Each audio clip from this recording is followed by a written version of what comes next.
I just wanted to put this together for anyone that doesn't understand, but physical warfare, I think, would be a whole lot easier to face than a covert warfare, and the spiritual warfare, because it's all psychologically abusive. So people think like when I say things like their affairs, I'm tired of their affairs over me. Well, I don't just mean like just for the one example of Jesse Lee coming in my own home after, 20 years of fighting homelessness, finally getting a home of my own. What I mean by that is that yes, there was an affair. There was multiple affairs, but they weren't just regular affairs. They were created by proxy so that they could as well work within a team of people. My own brothers, Emily Dodge, Aurelia, Jesse, and these people would work in concert to perform over my life. So it wasn't just about the affair, it was about treating me and my mind and my body, poisoning me and my mind and body with psychological warfare to make it impossible for me to live, is what they were performing. So they would be performing in the arts of craft, their darkest type of warfare, and that's being complete cowards, not facing you like real people, letting you know that they're performing war over you. They're gaining your trust to then psychologically manipulate, to gaslight you. So when I say that I'm tired of their affairs, I'm saying like just a regular affair wouldn't matter, but the fact of the matter is that it wasn't a regular affair. So my moving on from it and my trying to tell them for the longest time to leave me be and calling back my energy to call back my autonomy of self was to say, you have no right to do what you have been doing to me. Leave me be. And then they wouldn't leave me be. And then on top of it, they're hacking you to hijack your data, hijack your Credit Karma app, hijack your availability to grow out from the abuse that they're creating, because their goal isn't about just creating the psychological warfare and the covert warfare that you're in, but it's about completely erasing your life and stealing and siphoning all of your energy and data, your money, your love life, your time, and leaving you without resource. So it's the worst type of warfare I believe one can face, because it's a whole lot easier to face wars of enemy, like in a physical combat, physical warfare, because at least then you can see your opponent. But in this, not only is it poisoning you, so you're like lost up on yourself for a reason, So it's just making it easier for them to perform over you. They want to indemnify the crime of that. So, like bitch ass brothers, like, don't talk to you. Once you find out, they gotta minimize it. They have to deflect from you.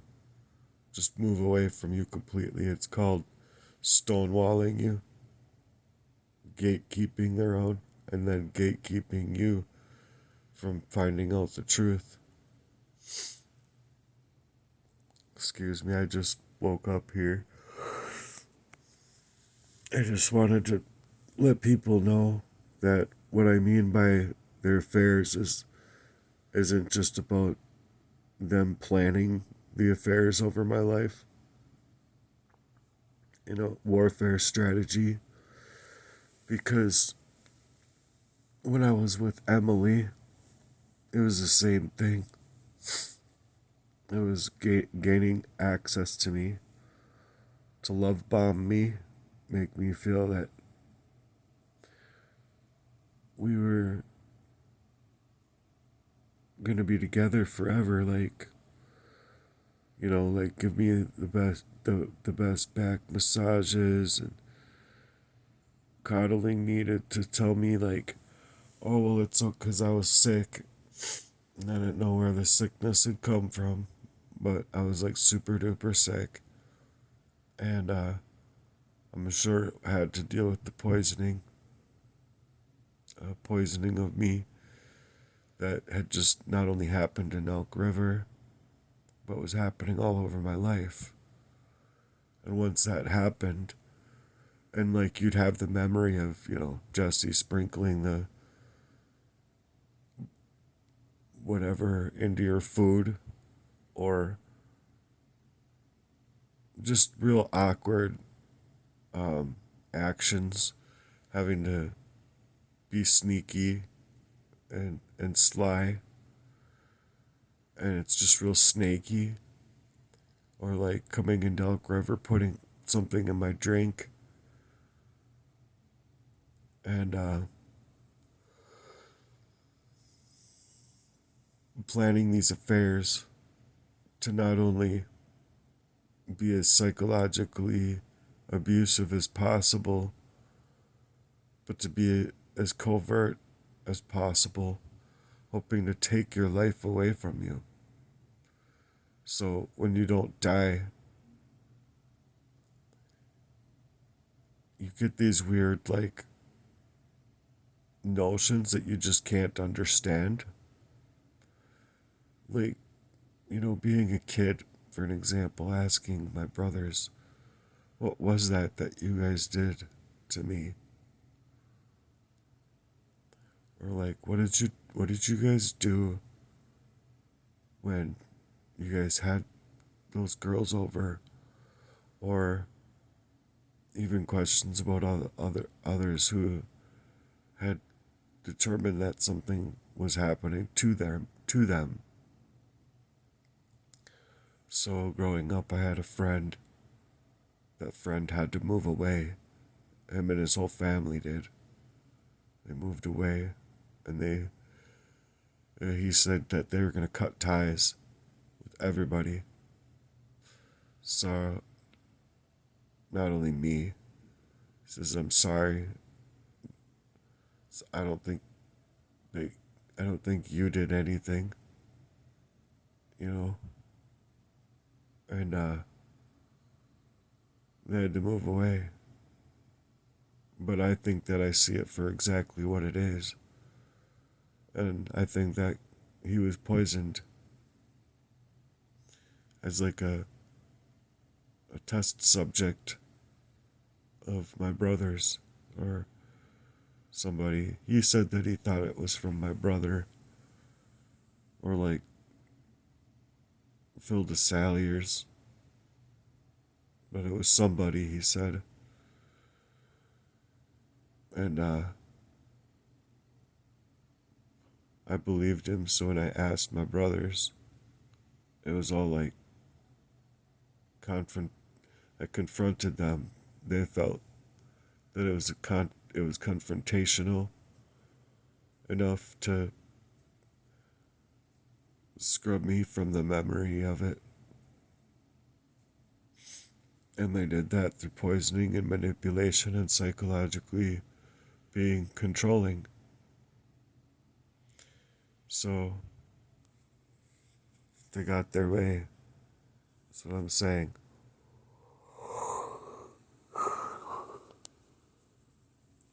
Because I didn't remember these things all verbatim, and I couldn't put these things together at any point in my life until I was like 43, putting it all together. Like, I'm in a spiritual warfare, right? So I'm like at a young age writing. A lot of my notebooks and stuff like that have gone away.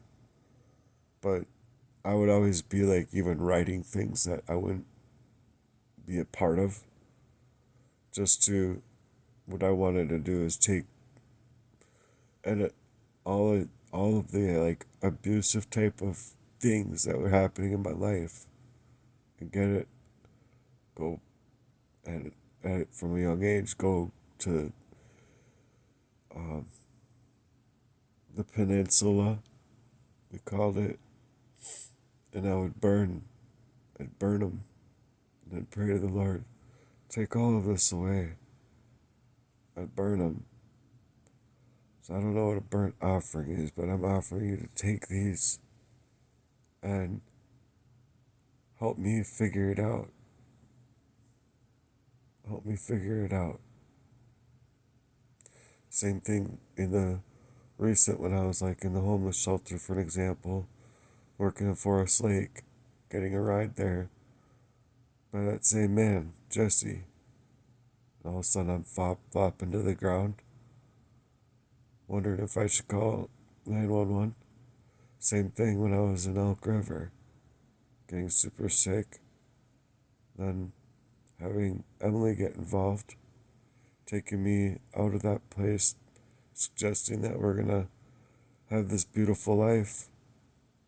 And then it was all to blame me, to shift, be shifty and shift just right away, just a night and day difference. Let's say within, I don't know what, like a month and a half of living there, it got super dark between her and I, because I was pulling to the side of 35W and wonder if I'm gonna make it through this live. Just feeling completely like you can't compartmentalize, you can't see straight, you don't feel right. You like literally you literally unlearn, I should say, how to drive a damn car.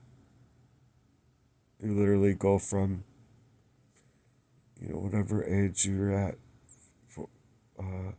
38 or 30, whatever age you are, and you literally unlearn.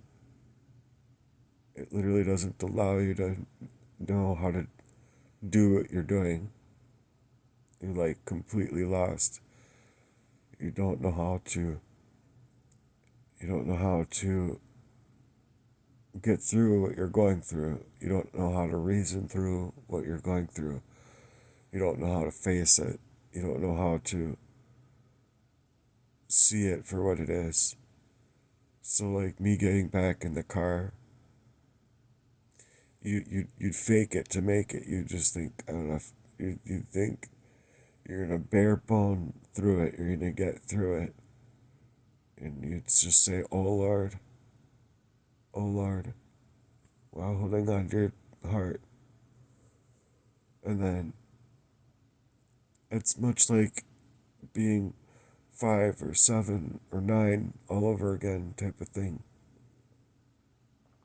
Where now you're getting in the car and you're driving it, and you're just having to really, really focus, like extra, extra, extra hard. So it takes all of your energy by the time you're done with your workday, and it leaves you completely wiped, completely drained. And still you try to focus to like I don't know, not allow people to see you're hurting so bad. Certain people, like, like her kids and stuff like that.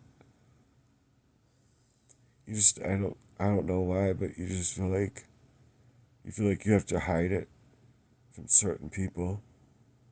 What's happening to you?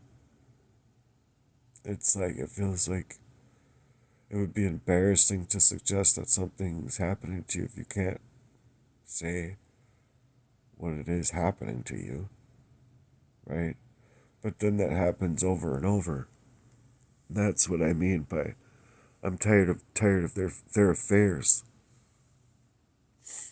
because it again, that was affair. There was affairs of like actual sexual affairs. Yeah. The fact of the matter is that they were planned. They were planned ahead of time so that I couldn't have an organic relationship and get away from the proximity of that. So when I did have an organic relationship, it would be finding out where I went, finding out they would be going back to the drawing boards, trying to figure it out. Like, we can't let him get out of our. You can't let him get away. They want all of your energy, all of your time, all of your resources, all of your money in whatever way that they can.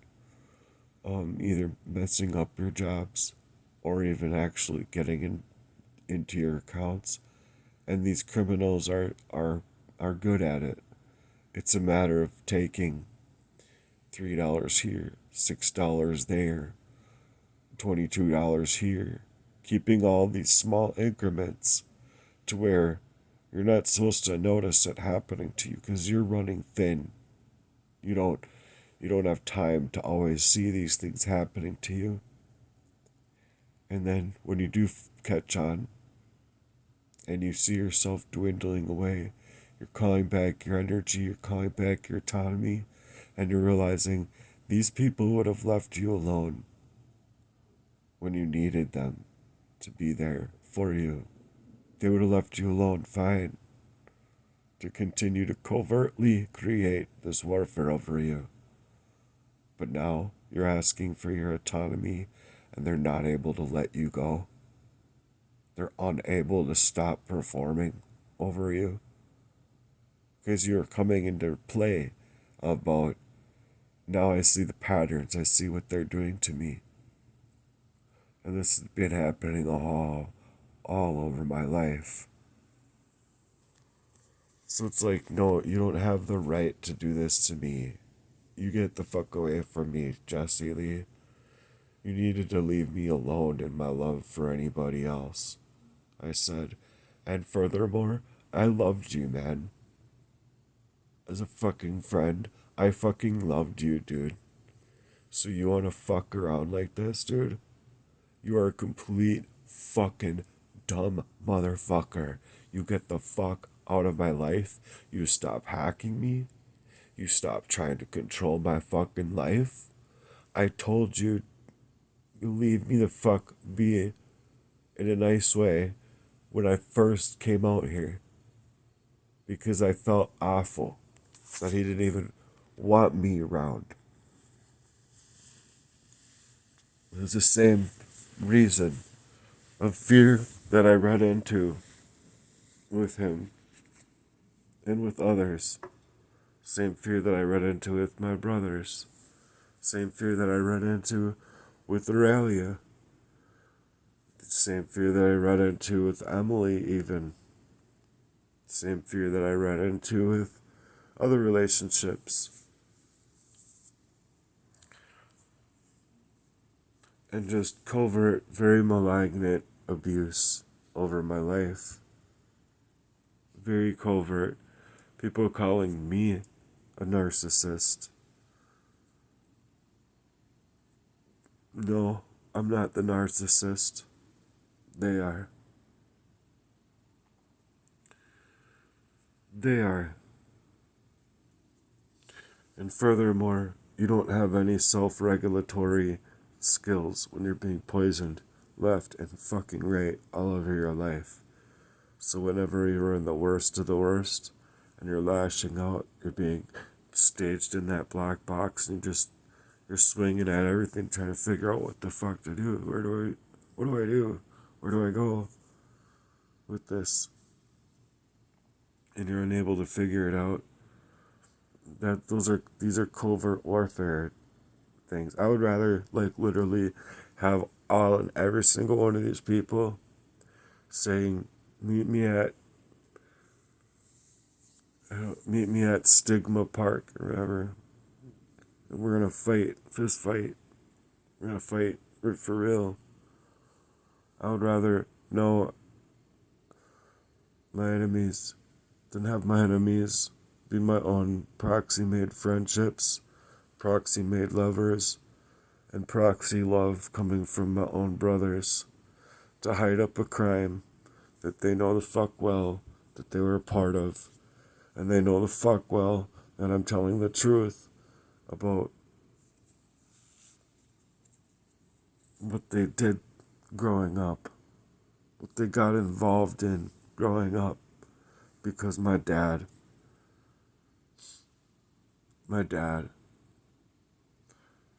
just the only skin he had in the game ever was fucking abuse the whole time. It was abuse and it was rape. It was rape. I'm getting a call. I'm out of here. Thanks. Bye.